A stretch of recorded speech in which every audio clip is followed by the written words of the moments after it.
हरे कृष्ण कृष्ण कृष्ण हरे हरे हरे राम राम राम हरे हरे। हरे Krishna friends, Radhe Radhe. केमन आछो तोमरा सबाई? आशा करछि सबाई खूब भालो आछो। राधा माधव गुरु गौरांगी कृपाय आमिও खूब भालो आछि।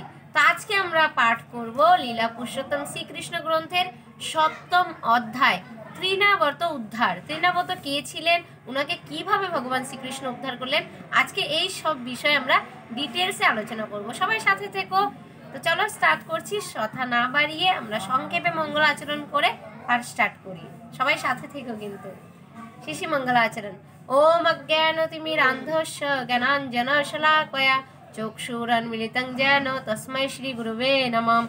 नामयं विष्णुपादाय कृष्णप्रेष्ठाय भूतले श्रीमते भक्तिवेदान्त स्वामिनीति नामिने।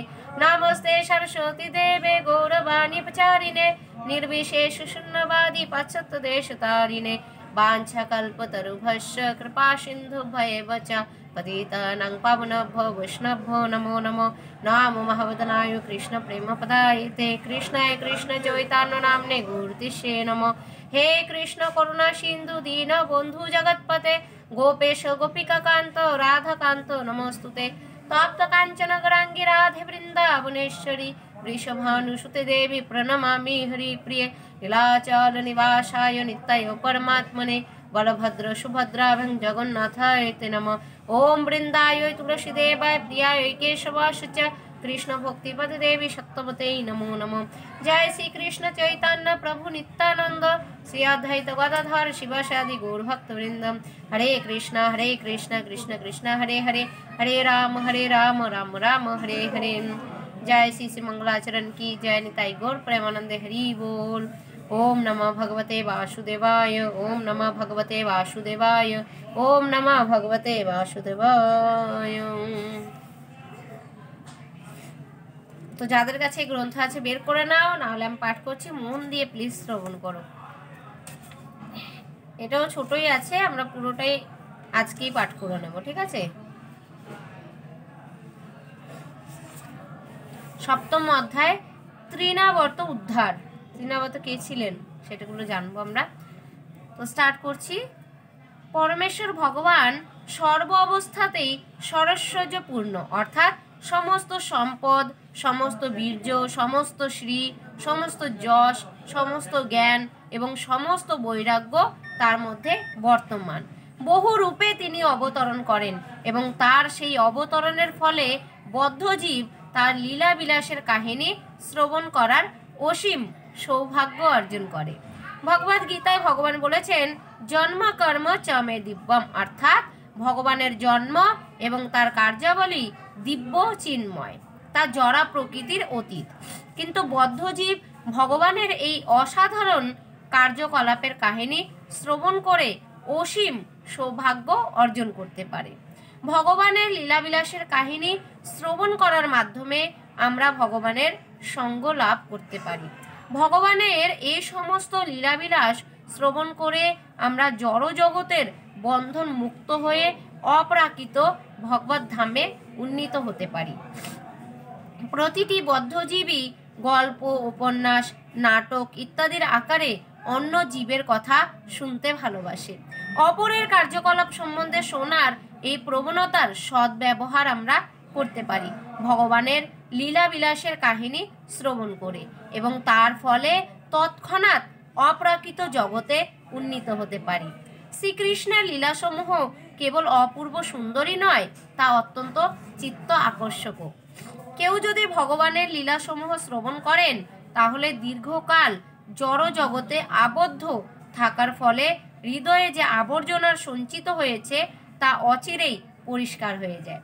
শ্রী চৈতন্য মহাপ্রভু নির্দেশ দিয়ে গেছেন যে কেবল ভগবানের দিব্য নাম কীর্তন করার ফলে আমরা সব রকমের জড় কলুষ থেকে মুক্ত হতে পারি। আত্ম উপলব্ধির অনেক রকম পন্থা রয়েছে, কিন্তু এই ভক্তিযোগের পন্থায় যার সবচাইতে গুরুত্বপূর্ণ অঙ্গ হচ্ছে শ্রবণ, যে কেউই সব রকমের জড় বন্ধন থেকে মুক্ত হতে পারে এবং তার ফলে সে তার স্বরূপ উপলব্ধি করতে পারে। জড় বন্ধনের কারণই হচ্ছে এই কলুষ, এবং হৃদয় যখন এই কলুষ থেকে মুক্ত হয় তখনই জীবের সুপ্ত ভগবত ভক্তি জাগরিত হয়। পরমেশ্বর ভগবানের সঙ্গে সম্পর্কযুক্ত হওয়ার ফলে ভগবত ভক্তের সঙ্গে মৈত্রী স্থাপনে যোগ্যতা লাভ করা যায়। পরীক্ষিত মহারাজ তার ব্যক্তিগত অভিজ্ঞতার মাধ্যমে পরামর্শ দিয়ে গেছেন যে প্রতিটি জীবই যেন ভগবানের অপ্রাকৃত লীলাবিলাসের কাহিনী শ্রবণ করতে চেষ্টা করে। সেই উদ্দেশ্য নিয়েই লীলা পুরুষোত্তম শ্রীকৃষ্ণ গ্রন্থ প্রকাশ করা হচ্ছে, যাতে এই গ্রন্থ পাঠ করে প্রতিটি মানুষ তার জীবনের পরম উদ্দেশ্য সাধন করতে পারেন। ভগবান তার অহৈতুকী কৃপার প্রভাবে এই জড়জগতে অবতরণ করেন এবং একজন সাধারণ মানুষের মতো তার লীলাবিলাস করেন। দুর্ভাগ্যবশত দুষ্কৃত্যকারীরা এবং নাস্তিকেরা শ্রীকৃষ্ণকে তাদেরই মতো একজন সাধারণ মানুষ বলে মনে করে তাকে অবজ্ঞা করে। ভগবদ গীতায় ভগবান নিজেই এই ধরনের আচরণের নিন্দা করে বলেছেন, অবজানন্তি মাং মূঢ়া। মূঢ় বা পাষণ্ডেরা শ্রীকৃষ্ণকে একজন সাধারণ মানুষ অথবা একটু বেশি শক্তিশালী মানুষ বলে মনে করে। তাদের চরম দুর্ভাগ্যের ফলে তারা শ্রীকৃষ্ণকে পরমেশ্বর ভগবান বলে গ্রহণ করতে পারে না। দুর্ভাগ্যের ফলে তারা শ্রীকৃষ্ণকে পরমেশ্বর ভগবান বলে গ্রহণ করতে পারে না। কখনো কখনো আবার এই ধরনের পাষণ্ডেরা কোনো রকম শাস্ত্র প্রমাণ ছাড়াই নিজেদের ভগবানের অবতার বলে অপপ্রচার করার চেষ্টা করেন। শ্রীকৃষ্ণের বয়স একটু একটু বাড়তে থাকলে তখন তিনি নিজে নিজেই পাশ ফিরে উপুর হয়ে শুতে চেষ্টা করতেন। এই চেষ্টাকে উত্থান বলা হয় এবং এই উপলক্ষকে কেন্দ্র করে নন্দ মহারাজ এবং মা যশোদা উত্থান সম্বন্ধীয় অভিষেক উৎসব আয়োজন করেন। সেই উপলক্ষে তারা সমস্ত গোপ এবং গোপিকাদের নিমন্ত্রণ করলেন এবং আনন্দে উৎফুল্ল হয়ে তারা সকলে এসে উপস্থিত হলেন। অতি সুন্দর বাদ্যযন্ত্র বাজতে লাগলো এবং উপস্থিত সকলে সেই মঙ্গল গীত বাদ্য উপভোগ করতে লাগলেন। অনেক অনেক তত্ত্বদ্রষ্টা ব্রাহ্মণদের নিমন্ত্রণ করা হয়েছিল এবং তারা শ্রীকৃষ্ণের সৌভাগ্য কামনা করে বৈদিক মন্ত্র উচ্চারণ করতে লাগলেন। এইভাবে যখন মঙ্গল গীত হচ্ছিল এবং বাদ্য বাজছিল এবং ব্রাহ্মণেরা বৈদিক মন্ত্র আবৃত্তি করছিলেন, তখন মা যশোদা সমাগত পুরো নারীদের নিয়ে শ্রীকৃষ্ণকে স্নান করালেন। এই স্নান ক্রিয়াকে বলা হয় অভিষেক। আজও বৃন্দাবনের সব কটি মন্দিরে এই অনুষ্ঠান পালন করা হয়।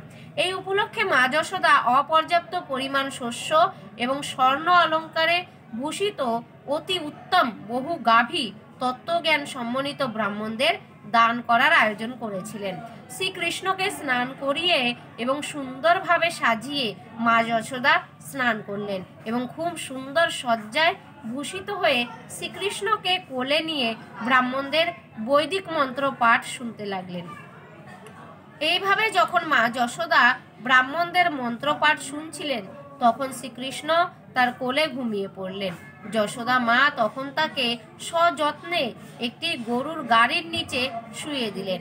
সেই শুভ উৎসবে সমস্ত আত্মীয় স্বজন, বন্ধু বান্ধব এবং ব্রজবাসীদের তত্ত্বাবধান করতে মা যশোদা এত ব্যস্ত ছিলেন যে তিনি শ্রীকৃষ্ণকে দুধ খাওয়াতে ভুলে গিয়েছিলেন।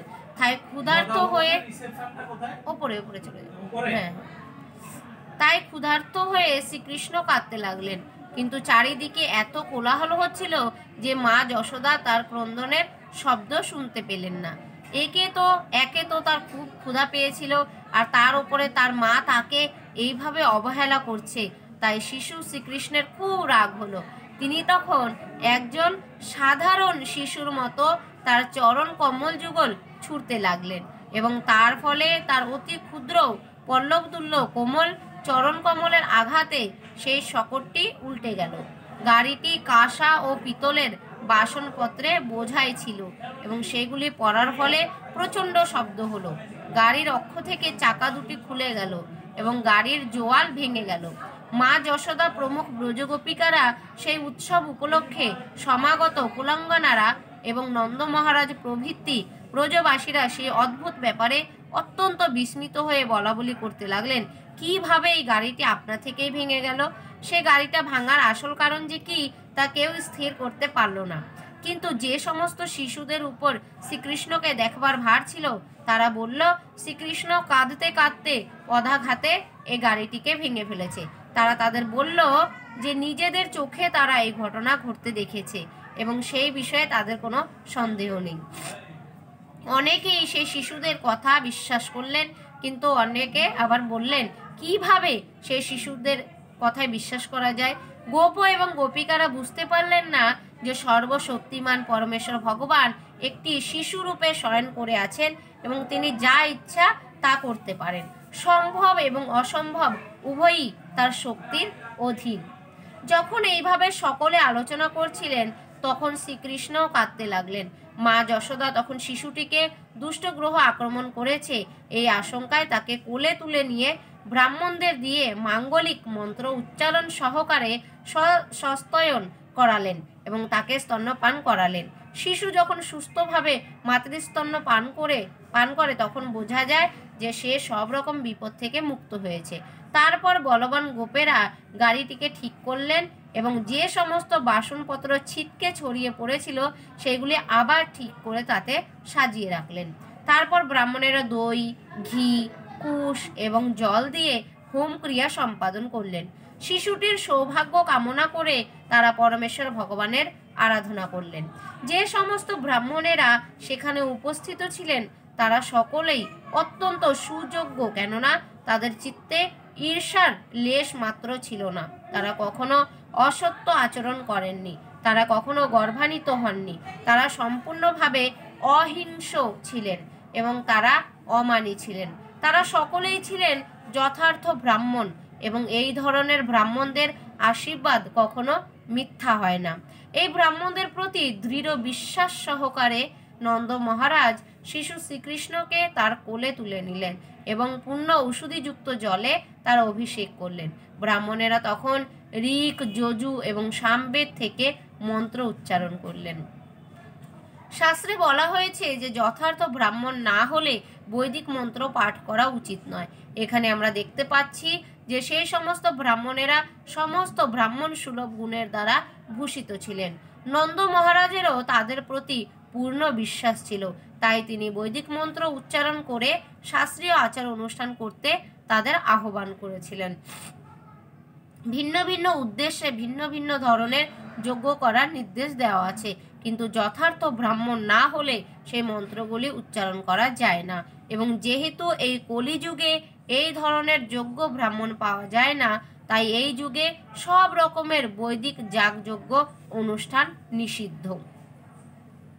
তাই শ্রী চৈতন্য মহাপ্রভু এই যুগের জন্য কেবল একটি মাত্র যজ্ঞ বিধির নির্দেশ দিয়ে গেছেন এবং সেটি হচ্ছে সংকীর্তন যজ্ঞ, অর্থাৎ ভগবানের নাম সম্বলিত মহামন্ত্র হরে কৃষ্ণ কৃষ্ণ কৃষ্ণ হরে হরে, হরে রাম রাম রাম হরে হরে কীর্তন করা।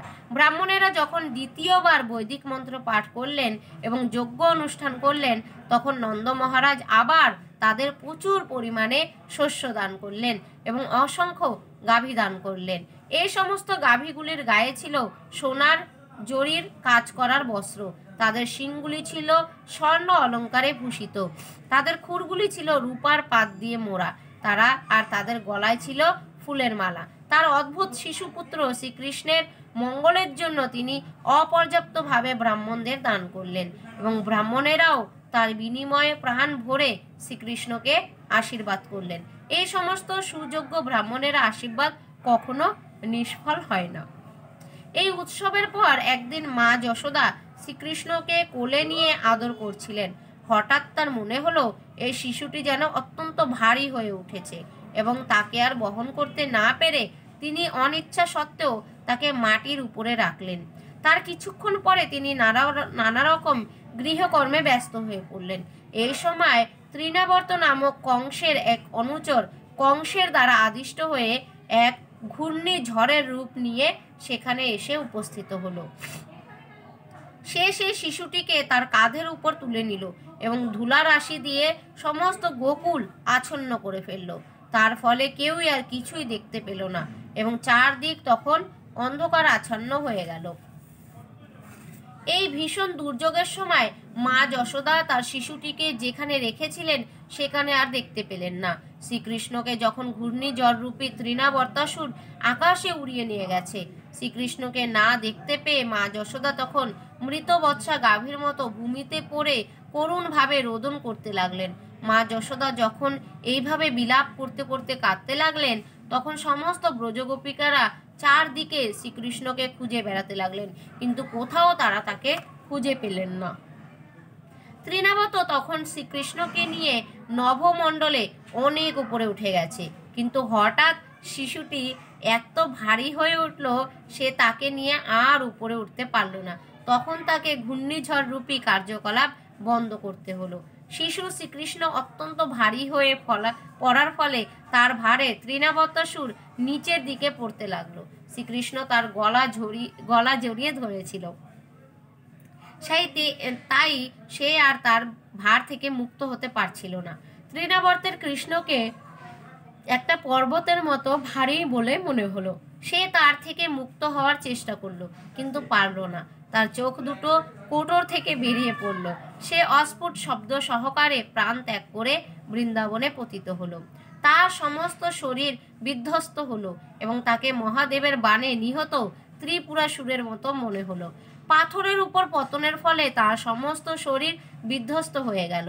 সমস্ত ব্রজবাসীরা তখন তার সেই শরীরটি দেখতে পেল। গোপিকারা যখন সে নিহত অসুরটিকে এবং তার বুকের উপর ক্রীড়ারত শ্রীকৃষ্ণকে দেখলেন, তখন ছুটে গিয়ে তার গভীর স্নেহের সঙ্গে শ্রীকৃষ্ণকে কোলে তুলে নিলেন। এইভাবে শ্রীকৃষ্ণকে ফিরে পেয়ে গোপ এবং গোপাঙ্গনারা অত্যন্ত আনন্দিত হলেন। তখন তারা বলা বলি করতে লাগলেন, কি আশ্চর্যের বিষয়!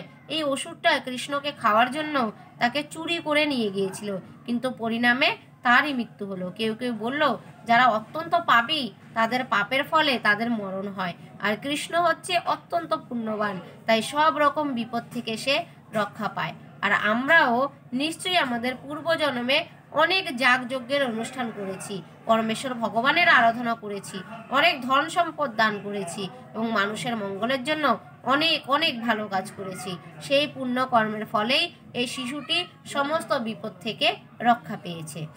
গোপীরা নিজেদের মধ্যে বলা বলি করতে লাগলেন, আমাদের পূর্বজন্মে আমরা না জানি কি কঠোর তপস্যা করেছিলাম, কিংবা ভগবানের আরাধনা করেছিলাম, বা জনহিতকর কাজ করেছিলাম, বটবৃক্ষ রোপণ করেছিলাম, বা কূপ খনন করেছিলাম, যার ফলে এই বালকটি আজ মৃত্যু মুখ থেকে ফিরে এসে আমাদের আনন্দিত করছে। এই আশ্চর্য ঘটনা দর্শন করে নন্দ মহারাজ বসুদেবের সাবধান বাণী স্মরণ করতে লাগলেন। একদিন মা যশোদা শ্রীকৃষ্ণকে কোলে নিয়ে পুত্র স্নেহে বিগলিত হৃদয়ে শত প্রবাহিত স্তন্যদুগ্ধ পান করাবার পর চুম্বন করে তাকে আদর করছিলেন। এমন সময় শ্রীকৃষ্ণ হাই তুললেন এবং যশোদা দেবী তার মুখের মধ্যে আকাশ, স্বর্গ, মত্ত, জ্যোতিষচক্র, সূর্য, চন্দ্র, অগ্নি, বায়ু, সমুদ্র, দ্বীপ, পর্বত, নদী, বন এবং স্থাবর জঙ্গম সমস্ত কিছু দেখতে পেলেন। মৃগনয়না যশোদা দেবী হঠাৎ শিশুর মুখে এইভাবে নিখিল বিশ্ব দর্শন করে কম্পিত কলেবরে অস্ফুট স্বরে বলে উঠলেন, এ কি অপূর্ব দৃশ্য! তিনি আর কিছু বলতে পারলেন না, কেবল তার নয়ন মুদিত করে তিনি বিস্ময়ান্বিত হয়ে রইলেন। শিশুরূপে মাতৃক্রোড়ে অবস্থানকালে শ্রীকৃষ্ণের এই বিশ্বরূপ প্রদর্শন প্রমাণ করে যে পরমেশ্বর ভগবান সর্ব অবস্থাতেই পরমেশ্বর ভগবান। তা তিনি মাতৃক্রোড়ে একটি শিশুরূপে নিজেকে প্রকাশিত করুন, বা কুরুক্ষেত্রের রণাঙ্গনে একজন সারথী রূপে নিজেকে প্রকাশিত করুন। নির্বিশেষবাদীদের যে অনুমান যে ধ্যান বা যোগ বা অন্য কোনো জড় প্রক্রিয়ার মাধ্যমে মানুষ ভগবান হতে পারে, তা এখানেই ভ্রান্ত বলে প্রমাণিত হচ্ছে। ভগবান সর্ব অবস্থাতেই ভগবান এবং জীব হচ্ছে ভগবানের অংশ। তারা কখনোই অচিন্ত এবং অপ্রাকৃত শক্তি সম্পন্ন ভগবানের সমকক্ষ হতে পারে না। ইতি লীলা পুরুষোত্তম শ্রীকৃষ্ণ গ্রন্থের তৃণাবর্ত উদ্ধার নামক 7ম অধ্যায়ের ভক্তি বেদান্ত তাৎপর্য সমাপ্ত হলো। হরি बोल। जय श्री श्री लीला पुरुषोत्तम श्री कृष्ण ग्रंथ पाठ की जय। हरे कृष्ण कृष्ण कृष्ण हरे हरे, हरे राम राम राम हरे हरे। তো লীলাটি শ্রবণ করে কেমন লাগলো অবশ্যই কিন্তু কমেন্টে জানিও। আজকের ভিডিও এখানে শেষ করছি। সবাই ভালো থাকবে, সুস্থ থাকবে, কৃষ্ণ ভাবনাময় থাকবে। হরে কৃষ্ণ কৃষ্ণ কৃষ্ণ হরে হরে, হরে রাম রাম রাম হরে হরে। দেখা হচ্ছে পরের নেক্সট ভিডিওতে।